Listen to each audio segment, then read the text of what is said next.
আপনারা যখন বিমানে চড়েন তখন কি শুধু ভিডিও করতে থাকেন নাকি?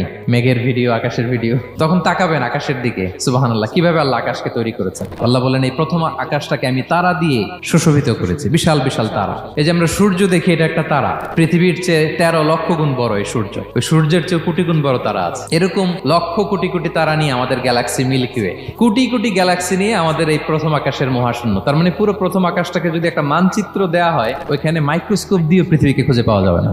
বিষ্ণু ইসলাম বলেন, দ্বিতীয় আকাশের তুলনায় প্রথম আকাশটা কত ছোট শোনো। সাহারা মরুভূমির মধ্যে যদি তোমার হাতের আংটি ছুঁড়ে ফেলে দাও, পুরো মরুভূমির তুলনায় তোমার হাতের আংটি যত ছোট, আল্লাহর দ্বিতীয় আসমানের তুলনায় প্রথম আসমানটা ঠিক তত ছোট। আবার তৃতীয় আসমানের তুলনায় দ্বিতীয় আসমানটা ঠিক ওই রকম। এইভাবে 7 আসমান, এরপরে আল্লাহর কুরসি, যেখানে আল্লাহ তার কুদরতি পা রাখেন। তো 7 আসমানটা যত বড়, পুরো সাহারা মরুভূমির মধ্যে আংটি ফেলে দিলে মরুভূমির তুলনায় আংটি যত ছোট, আল্লাহর কুরসির তুলনায় পুরো 7 আসমানটা ঠিক তত ছোট।